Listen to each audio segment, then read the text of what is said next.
thing in your nightmare, that thing that's holding you back, that thing that's dragging you down, that thing is you. You will not outwork me. And the whole gig is just a giant hustle. That's all it is. Life is just a hustle. That's all life is.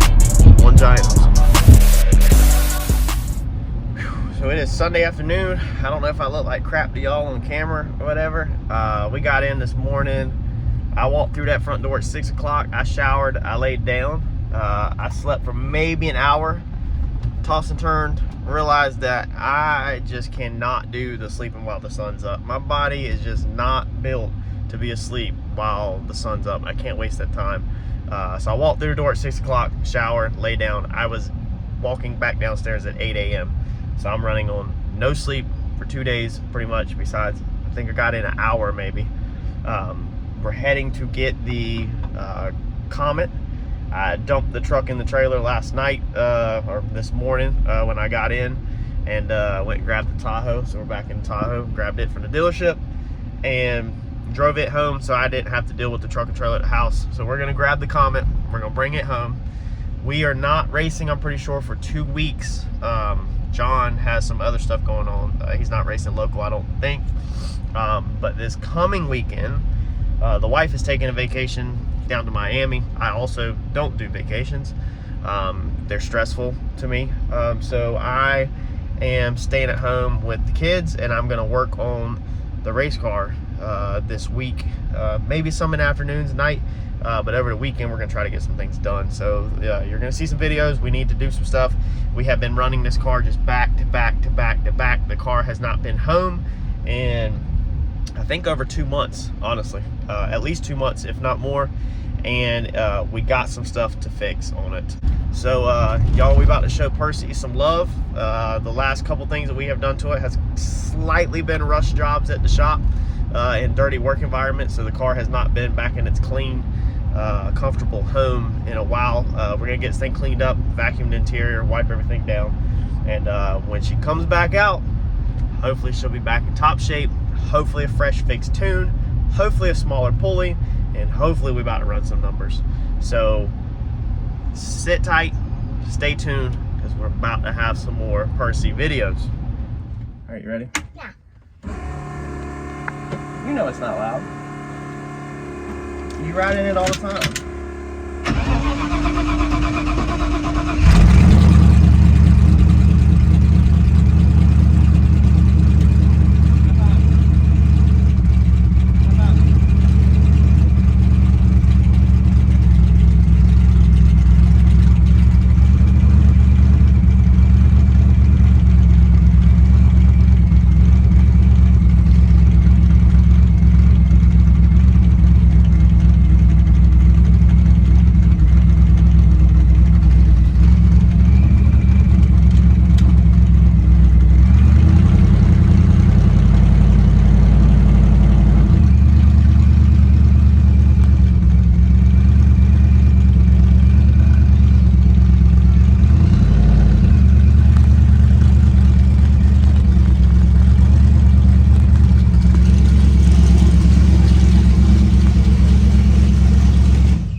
No, what you think?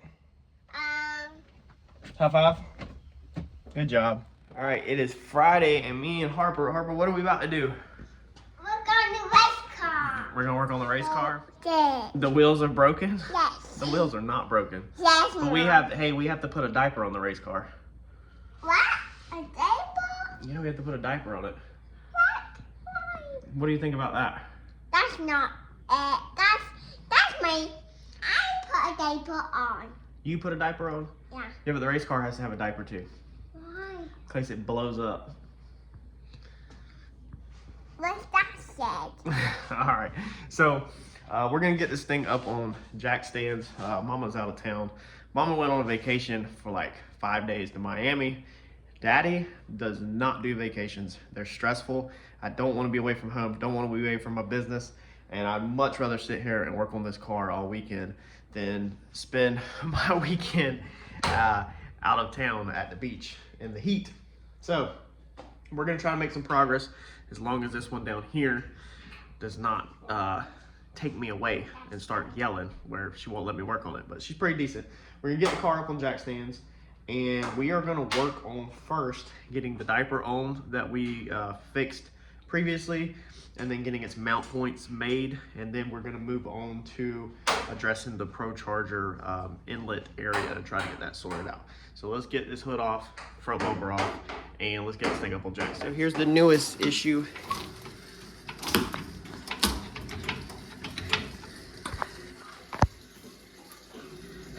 Oh my God, it's all the glue is ripping my floor up. Now when I did these garage floors, I knew that I didn't technically prep them 100% like they should be, and well, now it looks like we're gonna have to either put hardwoods in here or something else, because we've got whole entire floors tearing up from the glue. So that's a new issue that I exactly did not think about whenever I did these floors. Yeah, so if you're thinking about doing a garage floor, you better make sure you prep the piss out of it, because I did not, which I expected to have the diamond blade this floor after I built this car. I was gonna build this car because I've already tore this car up, or this floor up like that, and it's tore up all back there from other stuff, but we're gonna have to do something. Maybe put down some carpet in here, like some outdoor carpet or something. I don't know, but because this floor is about to get demolished. So there's gonna be another thing we're gonna have to address in the future. All right, so we have our diaper on here now. We just got to make the mounts. So there you go. She's bagged all up. She's on there. Hopefully it doesn't burn where it's sitting on the headers. It's the only thing I'm worried about. I think these are supposed to be heat proof, but man, the straps are not touching the headers, but this bag is touching the headers. So ain't really nothing you could do about that on this car because of how the headers are so tight. So the straps pull up here on the back side. So we will get a nutsert or something mounted up here. Then we got this one right here. This will be the last one I build, because we're gonna do something with this inlet. And then over here, that's what I was saying, by extending these up, it's gonna be nice and easy. This strap comes over here, so you could almost literally, well, you don't want to put it in that plate because you're pulling it backwards. You kind of want to pull it forward like this, away from the header. So we can go like right around this bar, or maybe even go off this bolt or something. And then the same thing with this one. This one's gonna be super easy because we should be able to just nutsert into the firewall and then put our clamps. This was our clamps again, if you don't recall. So the bolt will just go through there, and then a strap will go through that side right there, and then you'll pull it tight. So we're gonna get them made up, and we're going to address this inlet right here. So I just took the bolts out. Let's pull this out. A lot of people, for some reason, have been missing this thing, or not fully understanding it. It's hard to get it even off. I mean, it tears up the paint. So there's what's behind the inlet. There's the bar. There's, again, if you missed it in another video, how much this inlet is cut. John feels this is definitely restricting us. He feels right here where this is notched down, this could be as low, if you did the math, as 3 inches. So in diameter is what he's guessing. So I think, sadly, I paid to have this done, but we're going to have to ditch this piece, I think. I think it limited us way too faster than we thought it would. And we're gonna have to do something to keep that tire right there from slinging rocks into this thing. Now you could put a screen over this, like a turbo guard or something, but it still will suck up sand. That's my biggest thing, is that back of the track, you know, hauling back that tire right there, slinging up, could put some sand up in the area, and then that Procharger sucks it right in, and then we're running sand through this, and we really don't want to do that. So we want to take our time and try to figure out something to slightly block this thing off, because I'm very uncomfortable with the situation that we got here. So if you're wondering again why this chassis bar is right here, it is because I built this car, the front of this car, before I had the money to afford this bracket. So I am not rich or loaded, like a lot of people know that's followed the channel. So I did piece by piece. I bought my whole Procharger setup piece by piece as I can afford it. back when I started this car, and well, that's what happens when you don't have everything right out the gate, is then you make mistakes. And I just happened to luck up that when I'd already built the front of the car off of the motor, and then when I finally got that bracket and sat the Procharger on here, I lucked up that it clears it by that much. That was pure luck because I was about to be in serious trouble. Now we want to cut all of this out and get rid of this junk. But obviously I don't think anybody on this channel wants to see me cut the front of this car apart and this car go back down for right now. So we're trying to get to winter, make some good progress on this car, and then get to winter, and then probably maybe redo the front end if some other big announcements don't happen before then that I am trying to make happen. So let's figure out a way to block this off. Now I know a lot of people's go-to is gonna be to build some kind of inner fender in here, but I just don't think that's practical. I don't think building an inner fender inside here is really gonna be practical at all. I think it's gonna be more practical to just build some kind of wall. I guess that is the same as the inner fender, I'm not sure. I think we're gonna pull this wheel off and then use some cardboard, poster board, and see how we can do it. Let's go. All right, so here's what we have got.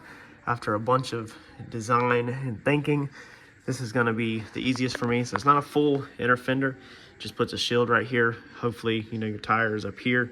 It will be slinging it up in there, and it won't, you know, go up and over and into there. I think we still should put some kind of screen over it for sure, but I have a perfect screen outside just for big stuff. But I think this is gonna help block out like some of the sand and small gravel and stuff. So you can see where I've patched it with tape, stuff like that. I got to remake a cut here, so I got to take this back down and come across, cut it there to clear that plug like it won't do. So I'm still fitting it in, but we're just making our mock-up out of poster board because it's nice and easy to cut and make. And then what I'm going to do is I'm actually going to drill a hole in that tube up there, drill a hole in this little tube right here, and drill a hole in this tube, put nutserts in there, and then that's going to be the attachment points with screws or bolts, where you'll just screw this panel in or bolt this panel in, and then we can make plastic spacers behind this panel to make it sit flat, because not all these bars are on the same plane.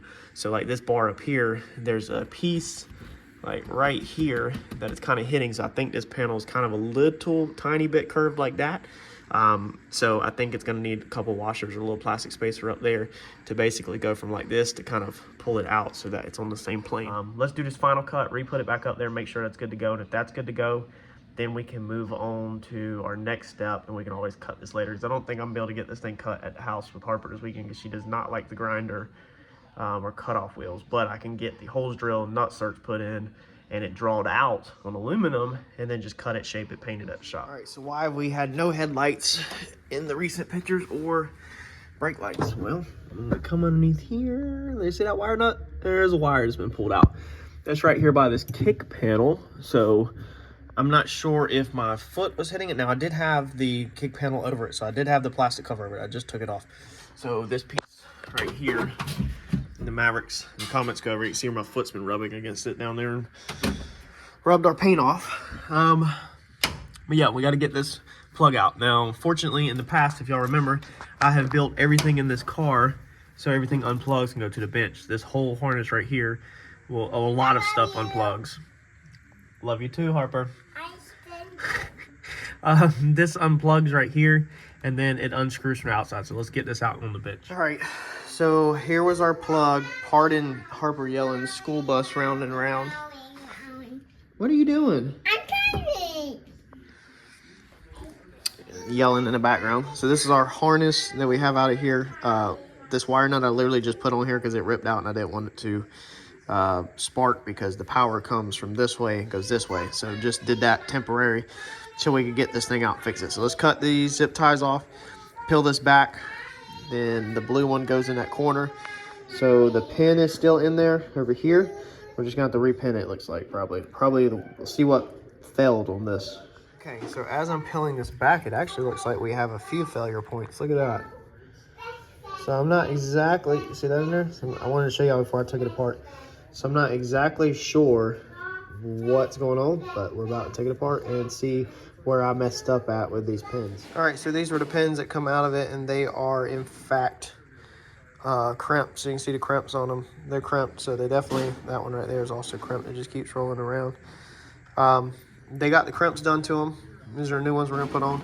Now these, that is a little short. And then you can see like paint crap all over my fingernails. Harder than that, but I'm gonna strip them back a little bit more and then put some new pins on them, recrimp them good. The only thing I can think is that when you hold this straight, this blue wire is the shorter of all of them. So it could have literally ripped out because it was too short. I don't know if I want to scab it a little bigger or not. It's already been extended once there. I don't know, but we're gonna fix it. All right, so that's I think that's definitely it, is that blue wire is just too short. When we straighten this out, you can see how the other ones have slack, and see how that blue wire is a little tight. So I should have cut it and extended it, but it's back in there. It's double crimped this time, and this harness doesn't see any tug of war on it normally. It probably got ripped out when we cut them bars, when we put the bars in the floor. We redid it, if you remember, a while back, and we added more floor structure in this car underneath this carpet. And when I was pulling everything out of the way, that's probably honestly when it had some force pulled on it or something. I did take a ratchet strap and ratchet strapped the wires, if you remember in that video, and pulled them up top. And I probably just simply pulled it out. So we're not gonna extend it and put another failure point in there and cut it. We're just gonna stick it back in just like it is and move on from there. So let's stick her back in. So got it all plugged back in. Look at that, car's got lights again. So that was literally it. It was that freaking one blue wire that killed all of our lights. So that's running lights, headlights, the whole 9 yards. That blue wire had killed, well, no, I'm sorry. I bet the light blue killed one and the dark blue killed the other. So I bet the, you know, they killed 2 separate ones. Need to figure out why our marker lights are not working on the side. Looks like about to fall out. These are the original harnesses from '74. So we're gonna have to mess with that and see why. I wonder if that little LED is blown out already. Anyway, that's the type of stuff that we are dealing with. That one works. So we need to get this side working, figure out what's the deal with that. I don't think they're all in the trunk. That one is working now on that side. And the tail lights are on. Both outer tail lights are working. And then I know that these center reverse lights work because you can see them in the video when we're on the trans brake. So slowly making progress. All right, so chipping down this to-do list that I've had in my phone that we were kind of rushed to get this car back. Or when we originally took this car out, we were rushed slightly to get this thing to the dyno because of YouTube and growing at the rate we're growing at. We were rushed to get this thing to track, and I never could pause and clean stuff up. So now, not only do we got the headlights fixed, but if we watch up there, look at that, turn signals. Turn signals, left and right, baby. Street car. So what my issue was with that was this little clamp. I went back and edited a video I did on this universal turn signal switch on here. I have wrapped this column in carbon fiber, as you can see right there, the detail. I wrapped this titanium steering column in carbon fiber, and my turn signals didn't work 100%. That's because they weren't getting a good ground through the carbon fiber. They were getting a little tiny bit of ground where it ripped the carbon fiber in there, but not 100%. So the carbon fiber was tore back a little. So anyway, we moved it up here into just straight metal, and now it's grounded perfect. So that's another issue off the checklist done. All right, so we didn't have brake lights. Not sure why. Let's see now. The camera. Bingo, we got brake lights. Another one off the checklist. And Harper needs to go potty. Y'all, I'm trying to get stuff done. I really am. But that's another item off the checklist. This is our other issue, is that this thing is pushing air this way, meaning when we do the burnout, it's sucking air into the car versus how I originally had this thing done, of where it would push air that way, meaning it would suck air out of the car and blow the tire smoke kind of from underneath the car. So we've got to flip these wires All right, so now we got it fixed. Now the air is blowing down, and all we did was flip the wires around. And when it got wired, that's probably all that happened, is just, you know, wired it up. It worked, moved on with it. Just put some butt connectors on it. This ain't nothing crazy. I mean, for crying out loud, it's got this freaking plug right here on it. I don't even remember where I got this. If I ever rewire all this, I promise y'all it will get Deutsch connectors. It's just, we're not doing that at the moment because we will be cutting out this whole trunk for the weight issue. And when we do that, then we will probably redo the wiring nice and neat or something and add Deutsch connectors back here, because this is kind of still in my first vision of things. We still have not addressed these battery terminals right here. So I am actually about to put the phone down, go sit down for a second, take a break, and put an order for some battery terminals. I actually held off because I needed to check my racing battery to see if this top was a bolt-in, because I found something made for the XS battery. So I've got one more electrical issue to sort out with the alternator so it fully charges at full capacity. And then I feel comfortable about putting my expensive battery back in there, because right now, whoa, right now I didn't want to put that expensive drag racing battery in here. What, Harper? Daddy, I want that. You want what? I want that. You want that? Yeah. What are you gonna do with that? I'm going to put it in my wagon. You're gonna put it in your wagon? Yeah. You're gonna put my battery wire in your wagon? Okay, well, you can't have my battery wire. I've already gave you wire. Where'd your wires go? And my, I see. Okay, go get your wires. Hi. Because these are Daddy's wires. You go get your wires. Where is your wires at? Right here. Right Okay, there's your wires. Good job. here. Y'all, I decided just to not edit these things out. I know a lot of y'all think she's cute and all that. She is a handful, especially that it's just me and her home, and Sissy's not home, Mama's not home, nothing like that. And a lot of y'all probably relate to this. You probably got kids around nagging you whenever you love them to death, but you also want to get stuff done at the same time. I'm very grateful for this garage with the AC. I can leave that door open, like you can see right there. There's our kitchen. And she can literally, she just wandered off to the living room where Peppa Pig's on and all her toys are, and she can just kind of come and go as it please. Without this garage, I would not, and without that guy up there, the heated and cooled, I would not be able to get this car to the level it's at, because I can literally just right now walk in there, sit on the couch, take a breather for a minute, eat something, drink something, whatever, TV's rolling, then come right back out here and get back on it. Working at the shop on this thing in the previous videos, that's just not where the good stuff gets done. Here she comes again. Yes, Harper. What is it? It's a box. It's a box in a bag. Y'all let me go. We're making progress though. Another thing off the checklist. All right, so we come in the house, take a break for a minute. It's funny because the battery terminal issue that I literally just filmed as soon as I walked in here, seller just sent me an offer. Check this out. And so I accepted it. It's like $1 off or whatever. But on eBay, if you put stuff on your watch list and you let it sit on your watch list, sometimes the seller will actually send you, Harper's hungry, sometimes the seller will actually send you a percentage off, and then you can click buy it now. So we just purchased them. So when that comes in, hopefully we'll be switching back to our XS battery and installing them.